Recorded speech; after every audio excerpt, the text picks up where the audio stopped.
Have you ever been outside and seen crepuscular rays look like this, or this, or this? So we're told that the sun is 93 million miles away.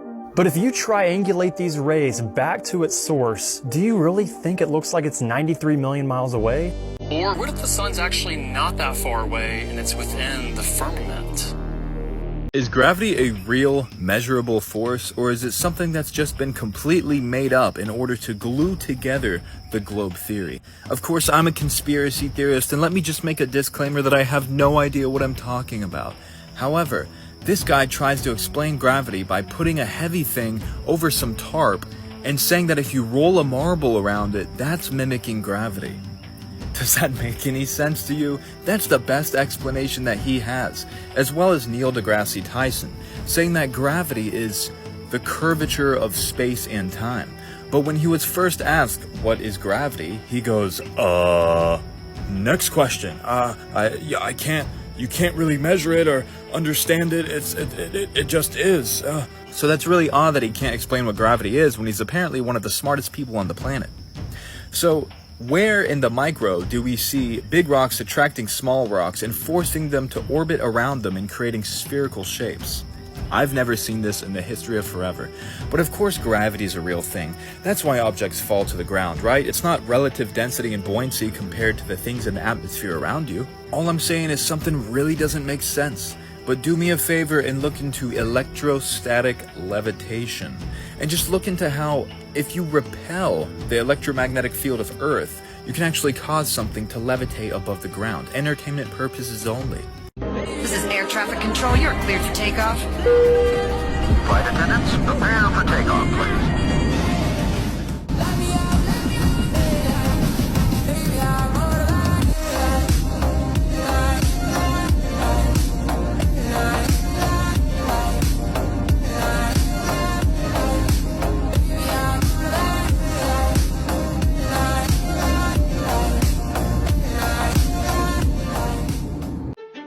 Welcome to another edition of Amanda Has Questions.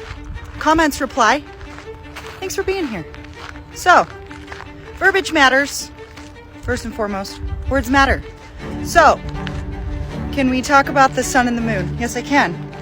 Look up solar disk, lunar disk. Actually, I'll just provide a photo now.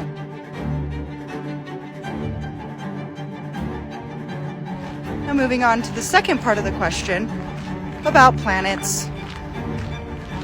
With that being said, planets are round. But, again, words matter. What is the difference between round and spherical? I'll provide that next too.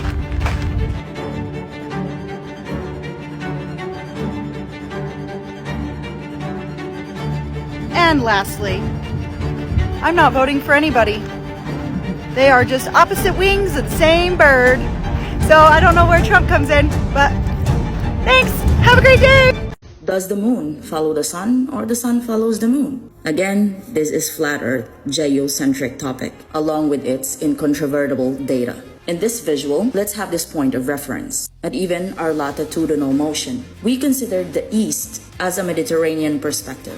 When you are standing on a shore of Eastern Mediterranean Sea, as we trace the trajectory of celestial bodies and observing how they ascend and descend, especially along with our celestial arc. Now, by conducting our observation, especially from single vantage point, by making comparison from solid ground and even the aquatic environment. So we can now witness a rhythm from sun and the moon across the vast expanse of the sky. With our Polaris, it's always steadfastly at the center of everything revolving around it. Our local sun's movement consists of two primary motions, which is the circular motion around the Earth and the analemma, or what we call the harmonic oscillation. A circular motion involves sun moving on a circular path, where the harmonic oscillation causes the sun to oscillate up and down. right on the dome with our analemma. The period of our sun is 365.25 days, and the moon's spiral motion is similar to our sun and always exhibit a spiral motion, changing center of the moon's motion, and the path that it goes forms an elliptical spiral orbit.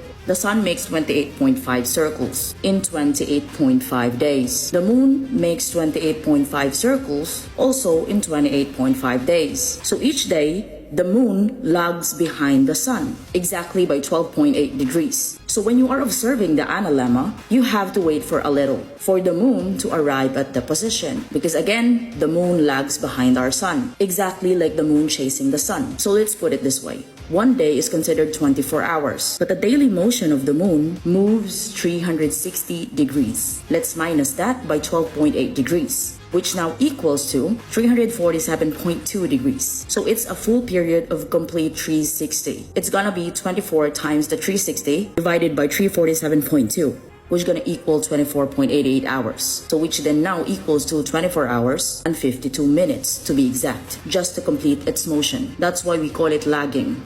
Assalamu alaikum. Yes, so before governments, before space agencies, there were these empires that figured it all out.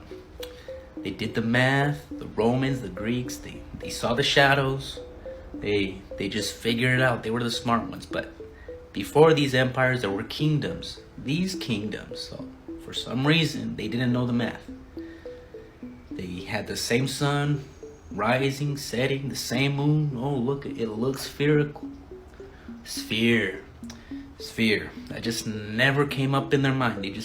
They weren't logical. They just built these crazy structures.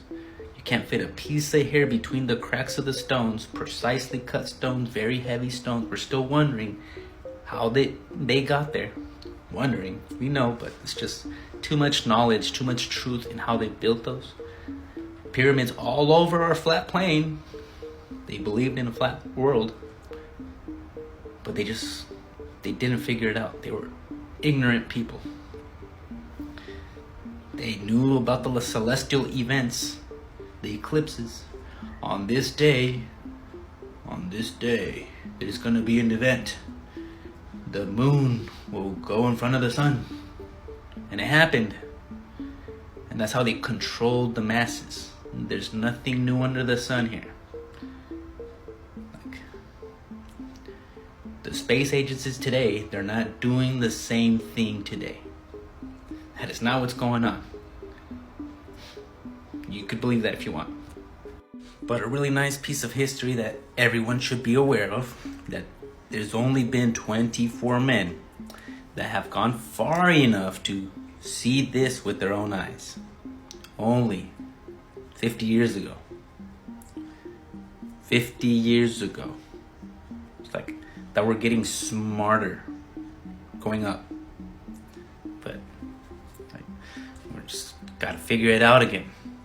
We had billions of dollars and effort to try it, to do it back then, but we're advancing and doing it pretty soon, I hope. I really want to take this video. I'm hoping that by 2030, since I don't think we're gonna make it to Mars by then, but I'm hoping we make it to the moon and build a space station right between the moon and the Earth. Guys, I was wrong. Since 2018. I was fooled by this cult. It's a spheroid. Can you see? It's wider at the equator. It's rotating 1 RPM per day, guys. So you can't really tell it's 1,000 miles per hour at the equator, but it's a spheroid. I'm really hoping, but I know I'm gonna die a flat earther. Your kids are not gonna be able to see this. Your grandkids, your great grandkids. But go ahead. If you guys need helping hands, man, I'm here for you guys.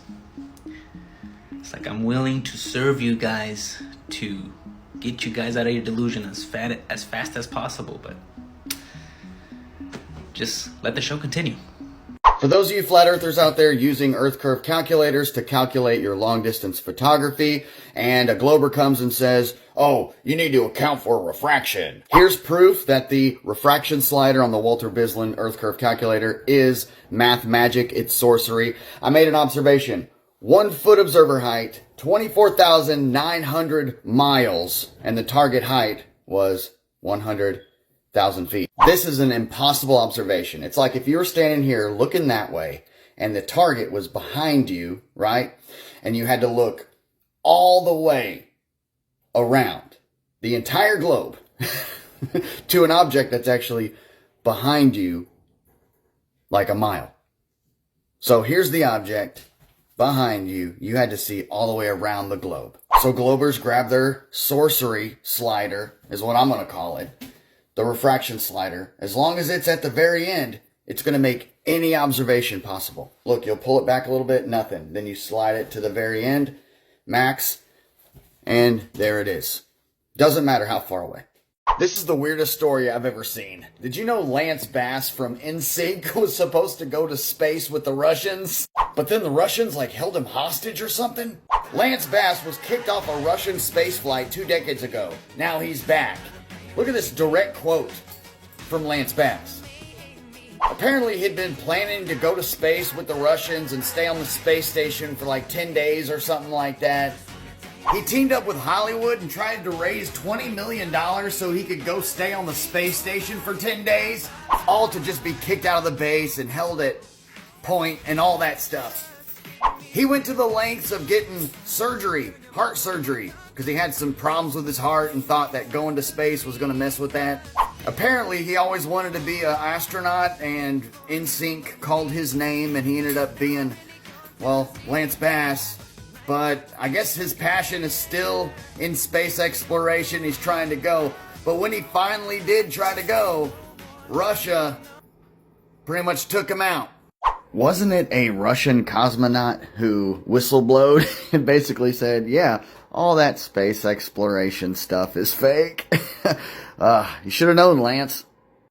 Yes, God does not like liars, and that's why it's a very great time to be alive. Very worrying to what's happening in the world, but great to see what's going to happen to the atheists, the ones that are spitting at Christians for believing in the God of the Bible and saying, look what Christians have done in the name of God. For we are now seeing what is happening to man, to society, to the world, for doing things in the name of science. Oh man, life is ironic. But thankfully for us God believers, salvation does not come through believing in flat earth, like these ancient civilizations depict earth as. We had the same sun, same moon, same stars rotating above us, and they believed in a flat enclosed world. Now they're gonna go ahead and mock that these people were ignorant. They didn't know what they were talking about. They didn't have the science. They didn't know about the reaching into outer space. They didn't have the rockets, the flying capabilities. That's what they tell us. For I believe, that's just my belief, okay? I can't prove this, okay? That man once walked with God. And with time, we're falling into the great abyss of the deception. So we're not getting smarter as they tell us. We're getting more deceived. But that's just my belief. For salvation comes through believing in God, for what God did to save his ignorant children, his sinful children. He came as a man, gave up his godly privileges to serve and do God's will. Something that atheists cannot comprehend. God came as God, as a man, to serve himself. They just cannot understand the things of the Spirit. So we'll leave them alone. Hopefully they find truth. For all I truly want is for us to get a fair judgment by the supreme judge. He knows the deception we're living in. So flat earth is not a salvation issue. It's based on the fruit, on the life we bring into this world. But that's my belief, our belief in God. Or can you teach me, educate me in one time in history where the people in charge giving us the information about the celestial lights did it to care about his people and did not do it for control and obedience? Can you name me one time? But to be honest, I'm getting a little impatient. I was hoping by 2020 we would have been already in Mars. I was hoping. This was before I was a flat earther, but at least that was the plan. But it's always going to be delayed and delayed and delayed. So what if we all unite as one and push towards the science and start trying to get into outer space, start achieving and getting space stations? I really want to take a picture of Earth with the Himawari satellite right behind me and see the whole oblate spheroid. Like I can't wait to be wrong. I know I'm not going to be wrong, but I can't wait. I really can't. I'll switch like that. I have no problem in having been wrong and falling for the flat earth. That's no shame for me. It's like if I was able to take the shame of believing and coming out of as a flat earther, I'll admit it. I'll be the dumb one and admit I was fooled. I really can't wait. I'm patiently waiting for us to get our things together and get out there, start traveling, go light speed. But till that day happens, which I really do believe I'm gonna die a flat earther, like how every flat earther that has gone out and test this out died a flat earther. Rob Skiba, Bob Nodell, and we'll see who's next. God bless. The flat earth map. LA, Russia. Let's look at our heading. And then we go from here. Here. Oh. It came in the mail and y'all are opening it with me. Ooh. Smell it. Woo!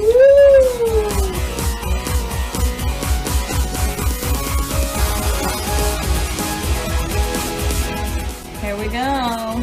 The Flat Earth map dates back over 1,000 years. This map is credited to being created by a Persian astronomer. His name was Al-Biruni and he lived between 973 AD to 1048 AD. It's the official map of the United Nations and also the United States Geological Survey. It used to be present in many places before the creation of NASA and the Antarctic Treaty in 1959. Here you see it with Admiral Byrd. This map has been restored by Dmitry from Russia with suggestions of mine, Idialenkar. Known by my YouTube channel Flat Earth Banjo, I asked Dmitry to include the Bermuda Triangle and Point Nemo, a place deep in the Pacific where NASA buries rockets. Then Robert Tozzi, a professional mapmaker, came along and enhanced the map even more. There are many people now selling this map online, but if you could order it from my online store, I would greatly appreciate it. Visit my online store now and order one of the items. I humbly thank you.